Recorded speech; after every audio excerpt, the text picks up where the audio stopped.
Olá, sejam todos bem-vindos para mais uma aula de arte, né, envolvendo esse mundo da arte. E aí, eu sou a professora Lúcia Santos e vou estar com vocês nesse momento, trabalhando o objeto de conhecimento e o detalhamento que estão na aula de hoje. Vamos ver? Então, objeto de conhecimento, contextos e práticas, detalhamento, formas de expressão dos artistas e grupos de dança, brasileiros e estrangeiros de diferentes épocas. Então, vamos dar início à nossa aula?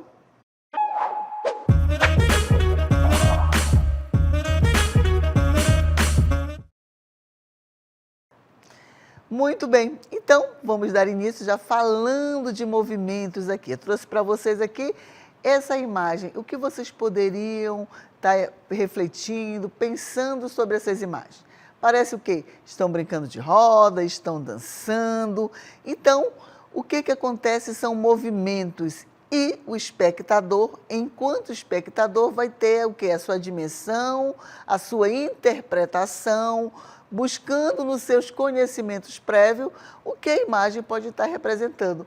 Mas aí nós temos o quê? Movimentos. Se for uma brincadeira de roda, ela tem movimento, ela tem canto, ela tem ritmo.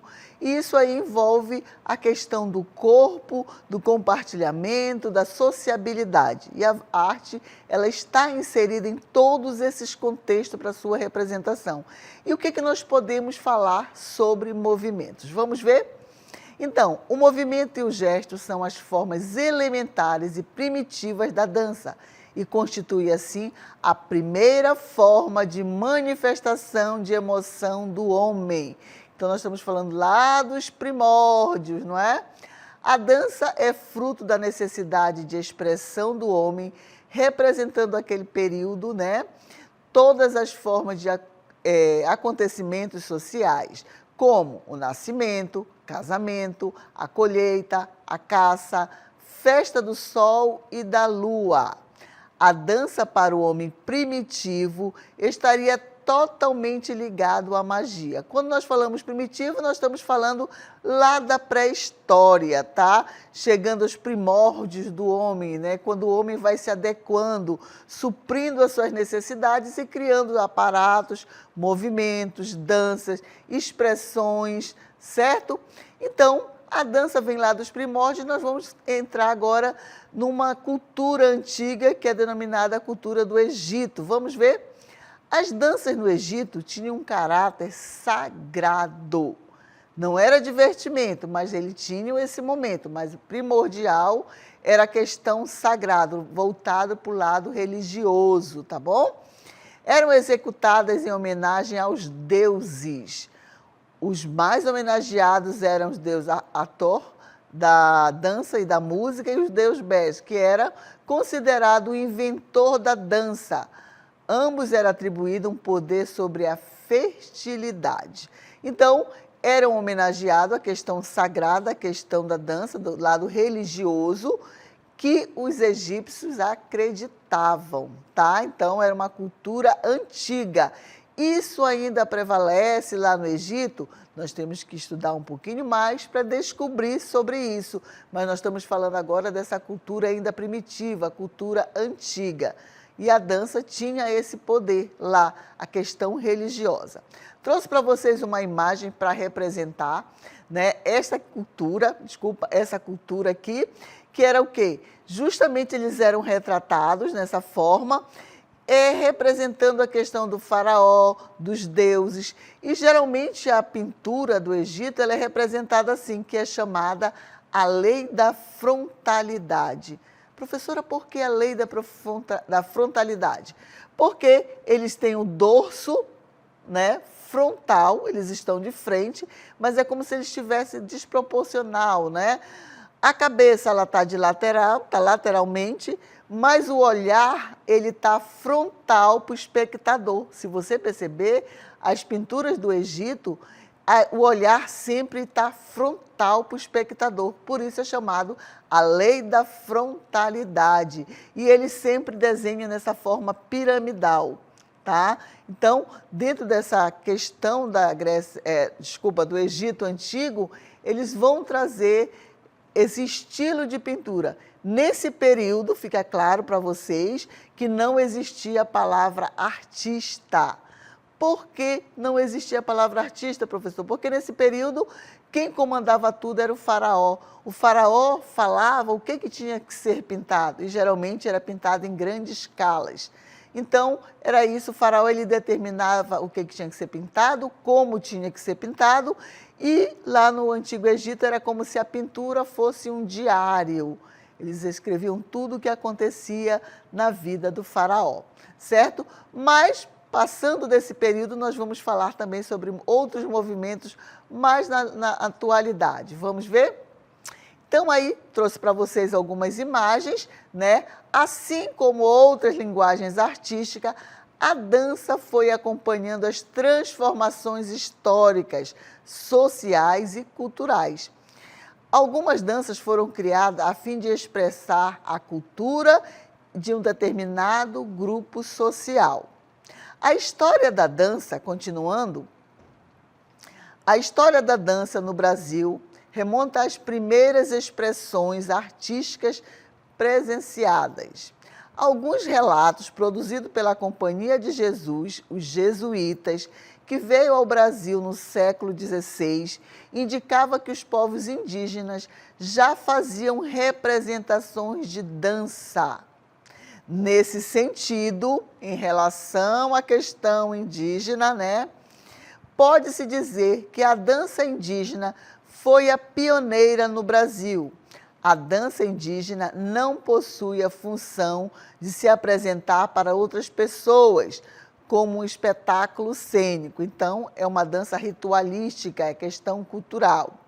Esta dança está sempre ligada a um acontecimento muito importante, um ritual, pois ela existe dentro de uma cerimônia sagrada, certo? Então, quando colocamos aí, que foram anotados a questão dos jesuítas, quando vieram para cá, para o Brasil, e encontraram, né, já existia essa questão da dança, então, culturalmente, nós já falávamos sobre as danças dessas tribos. Então, a questão da catequese, quando chegou aqui com os jesuítas, que eles vieram catequizar, achando que os nossos irmãos indígenas não tinham uma religião, a religião existia, não cultuava os mesmos deuses, mas com nomes diferentes, certo? Então, eles anotaram, perceberam que já existia todo um ritual e que permanece em muitos povos indígenas, eu sempre gosto de falar, que são os nossos irmãos indígenas. Eles são nativos do Brasil. Então, eles já tinham uma cultura, eles já tinham uma crença, que muitos foram apagados com a questão da catequese, certo? Mas muitas culturas ainda permanecem intactas. Aqui eu trouxe para vocês umas imagens aqui de algumas, uma forma, né, da questão indígena, uma arquitetura indígena que não corresponde à arquitetura indígena brasileira, tá? Mas ela caracteriza a questão indígena de uma determinada cultura, eu acho que é africana, tá? Mas isso aí nos remete também aos nossos irmãos originários, nativos, os indígenas. Continuando esse conceito sobre essa questão cultural. Sempre presente no cotidiano das tribos, apresentam movimentos e balanços caracterizados principalmente pela inspiração na fauna e flora brasileira, né? Pois as danças indígenas são as principais conexões entre os indígenas e as entidades e espíritos da floresta, certo? Então, dentro desse contexto, essa questão está muito ligada à questão da preservação ambiental, à questão da cultura. Eles sempre estão elevando, salientando, dentro das suas manifestações da dança e religiosas, a questão da fauna e da flora. Mais uma imagem para vocês, tá? Verificarem essa questão da dança, da cerimônia dos nossos irmãos indígenas. Muito bem. Então, aqui, né, tem já uma apresentação, uma imagem que fala desse ritual, que mostra esse ritual, a questão principalmente da sincronia, se vocês perceberem os pés, como eles estão, o movimento dos braços, né? A questão como eles estão inseridos nessa imagem, mostra uma sincronia, há movimento na imagem, que nos remete ao quê? Que é algo ritualístico, né? Que é a dança. E aí, continuando essa questão da dança, mais um conceito sobre isso. O que é que nós vamos falar? Esses tipos de dança podem ser realizados em diversos eventos, desde a celebração de uma pesca bem-sucedida até um ritual fúnebre. Então, eles vão comemorar a questão de um casamento, de festejos, de uma pesca bem-sucedida, de uma colheita, mas também a questão fúnebre. Eles vão também fazer rituais quando há falecimento, quando alguém morre na sua tribo, certo? E aí, continuando. Podem ser realizadas em grupos ou mesmo por um único indivíduo. Entretanto, algumas das danças indígenas sagradas são exclusivamente destinadas aos homens da tribo, ficando as mulheres de fora. Então, olha aí, então existem toda uma separação, mas isso é uma questão cultural, gente, e que deve ser respeitada. Não é que está excluindo a mulher, não. É uma questão cultural, que essa dança, nesse momento, somente os homens vão participar. Como também existem algumas manifestações, algumas celebrações, que só as mulheres podem participar.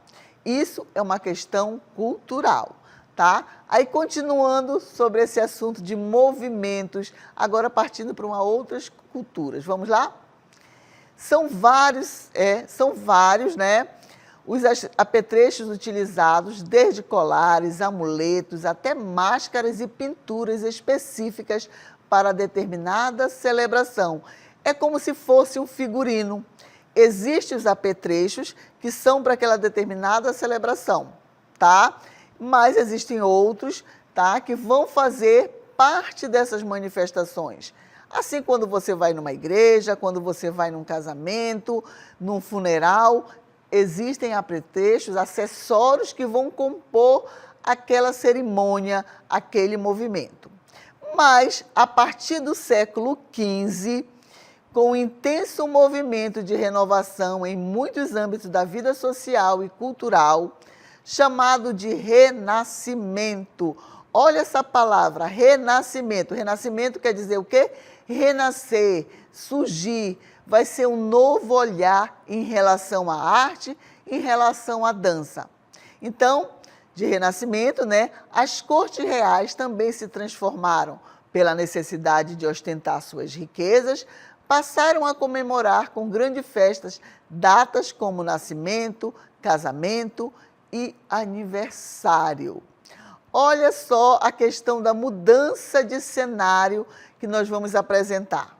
Lá nós apresentamos a questão dos nossos irmãos indígenas, a arquitetura que nos remetia à questão indígena, ao tipo de morada, e aqui nós já estamos como se fosse num palácio, no interior de um palácio. Nós estamos num período denominado de renascimento. Por que renascimento? É um novo olhar, uma nova forma. Eles vão, no renascimento, eles vão explicar muitas coisas através da ciência, da matemática, da geometria e da biologia.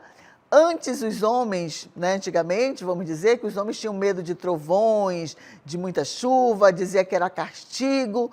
E o renascimento ele vem mostrar através da ciência, da biologia, da química, da física, que muitas coisas poderiam ser explicadas. E principalmente na arte vai acontecer uma grande mudança. Anteriormente eram utilizados somente, os objetos eram retratados bidimensional. O que é bidimensional?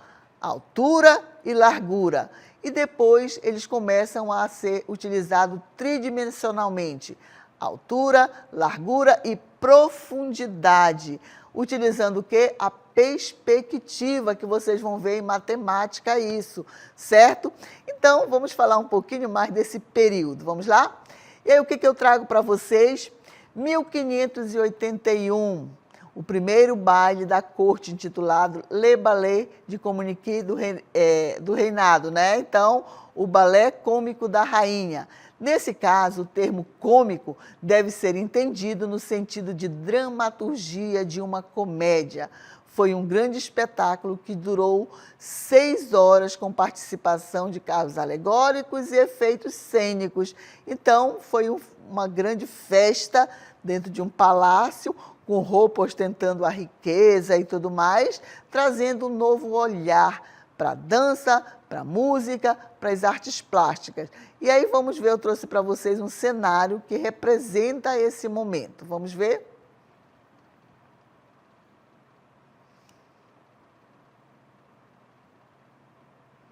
Muito bem, aqui ó, trouxe para vocês aqui esse cenário, onde vamos retratar, né, dessa forma animada, como acontecia esses bailes, as danças no interior dos palácios, ostentando a riqueza, a nobreza, né, desse momento, certo? E para tudo isso que era representado, ele apresentava o quê? Ele exigia o quê? Uma técnica refinada. Então eu trago para vocês esse conceito, né? A exigência de uma técnica refinada para um profissional da dança fez com que Pierre, músico e coreógrafo da Academia Royale, né, criasse 5 posições básicas de pés para balé, posições de braço, de cabeça, que as companhias são conhecidas até hoje. Então, a dança, ela tinha algo determinado, ela tinha que ser executado como foi feito na Companhia de Royale. Então, todo mundo tinha que aprender, mas só quem tinha acesso a essa companhia, a esses passos, como é que o braço tinha que ficar, como é que a mão tinha que ficar. Só as pessoas ricas, poderosas, não é verdade? Porque não era uma dança popular, ela foi criada por uma academia. E aí eu trouxe para vocês um outro momento que vai apresentar a questão vamos dizer, os passos principais que foram criados para o balé clássico, tá? Que até hoje são perpetuados na nossa sociedade. O balé clássico, ele tem os seus passos definidos e os nomes desses passos, das posições, não podem mudar e geralmente são escritos em francês. Vamos ver?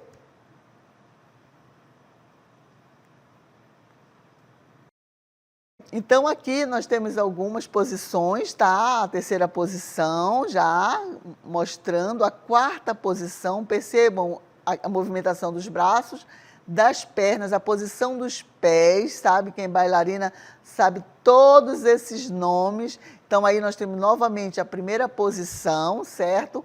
A professora Lúcia, ela conhece somente um pouco dessa questão da dança, né? Mas é uma dança clássica, é uma dança agradável de se ver. Tá? Então, o balé clássico, ele vai ter a postura rígida, tem que ser acadêmica, né? Uma dança acadêmica que tem que passar por uma academia, são profissionais formados que estudam anos e anos para até aprimorar esses passos, certo? Mas aí, como eu falei para vocês, geralmente quem tinha acesso, ou quem tem acesso, né, são pessoas naquele período que eram ricos, filhos e filhas, que participavam e que praticavam essa dança. Mas chegou um momento que veio a dança moderna. A dança moderna, ela vai trazer um novo olhar, uma nova forma, com movimentos mais soltos e leves, buscando a questão da natureza também. Lembra como nós falamos dos primórdios? Que nossos irmãos indígenas, as danças tinham a questão do caráter da natureza. A dança moderna, ela vai se aprimorar, né? Ela vai pegar alguns passos da dança clássica, mas ela vai ser muito mais leve, principalmente a questão do vestuário, porque no balé clássico tem o tchutchu, tem a sapatilha, e na dança moderna ela vai deixar mais amplo, vai ser somente a sapatilha, né, de ponta, aquela sapatilha mais leve, que ela não vai ser tão rígida, vamos dizer assim, para os movimentos. A dança moderna, ela vai trazer mais leveza e vai ser mais livre para os bailarinos. Vamos ver então o conceito? Olha aqui, então a questão da dança moderna. A dança moderna, historicamente, foi um movimento que, respectivamente, rompeu com os padrões estéticos, aquilo que eu já falei para vocês, na verdade, de uma época voltada para a dança clássica, e antecedeu as discussões em relação às propostas contemporâneas da dança.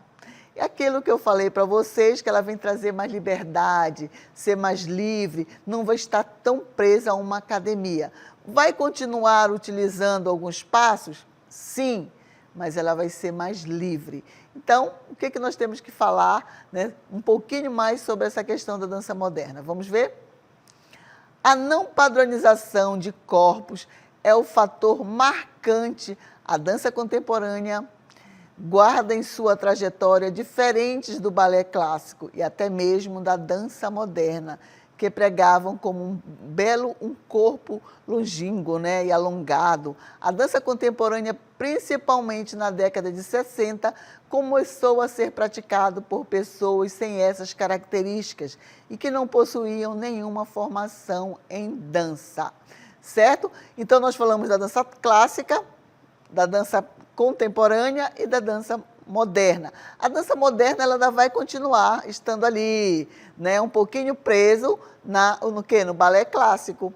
Mas aí vem o que? A nossa dança contemporânea, a dança moderna, ela vai estar deixando ainda muito mais solto. Porque o que é o contemporâneo? É o que está acontecendo, é o que nós estamos vivendo.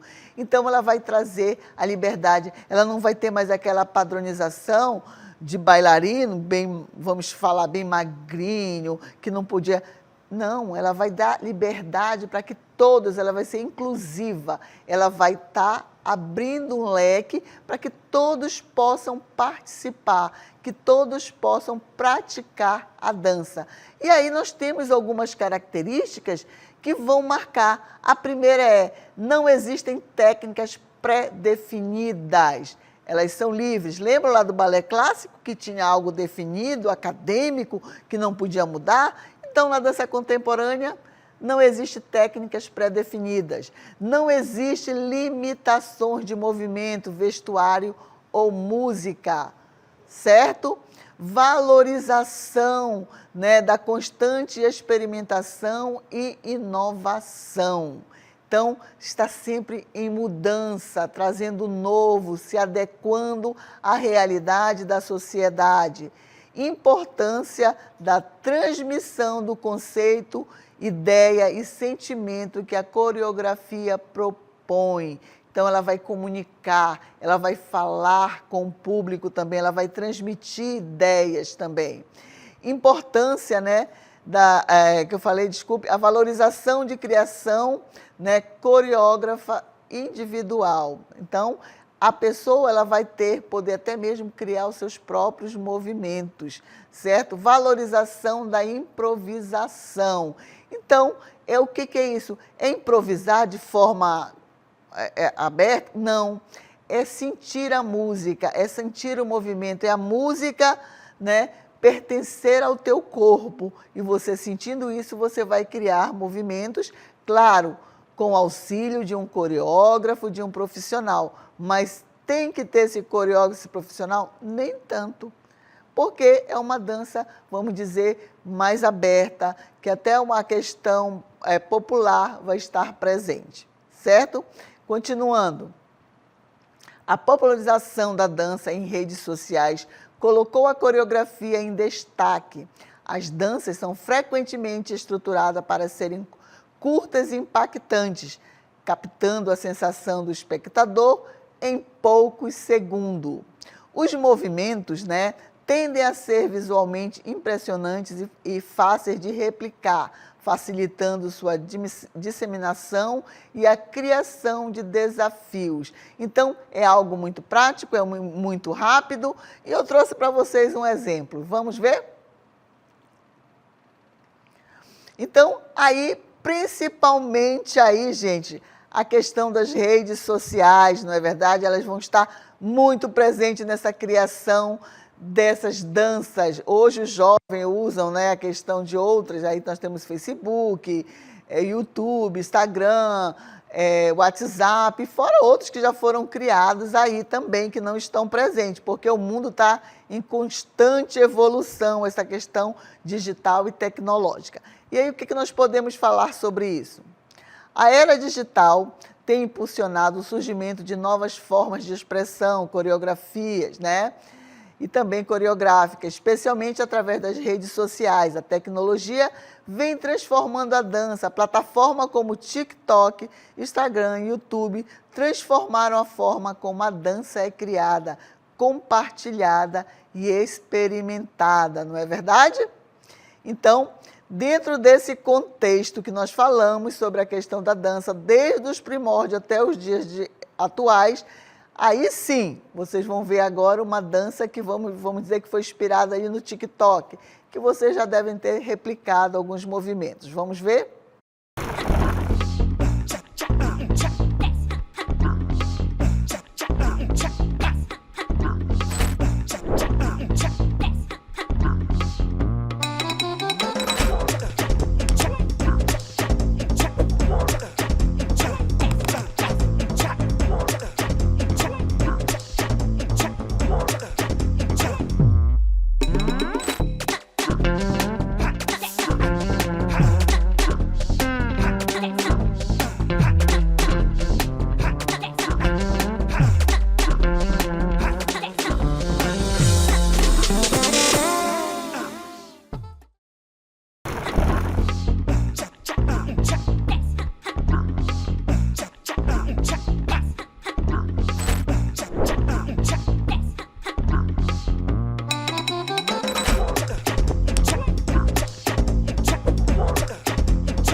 Vocês viram só? Gostaram? Então, vocês perceberam que nós, na aula de hoje, nós fizemos uma trajetória que vem desde os primórdios, lá do homem da pré-história, quando ele fazia a questão ritualística para agradar os deuses que eles acreditavam, certo? E aí traz o quê? A questão da descoberta do corpo enquanto movimento, enquanto comunicação. Naquele período lá dos primórdios, lá da pré-história, o homem já se comunicava através da dança, passamos ali por onde? Pelo Egito, que traz também a questão da dança, mas uma questão da dança religiosa, para agradar quem? Ao seu faraó, certo? Que também eram representados através das suas pinturas.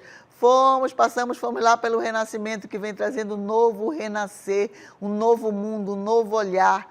Os movimentos aconteciam lá? Sim, tanto é que nós estamos aqui, né, no interior de um palácio onde está ostentando a riqueza, a beleza. E esse novo olhar do homem, da arte, no homem, através da matemática, da ciência, da biologia, mostrando que muitas coisas são explicadas, sim, através da ciência. Certo? Chegando ao mundo contemporâneo, aonde a dança não é mais aquela forma rígida, mas ela está solta, né, para você também participar. E aí nós vimos através da tecnologia, das mídias digitais, essa questão da dança rapidinha que você pode criar, sentindo o quê? Novamente a pulsação, a música, e você tem toda uma criatividade de mostrar e de montar a sua dança. Quer dizer, qualquer pessoa pode praticar movimentos, ok?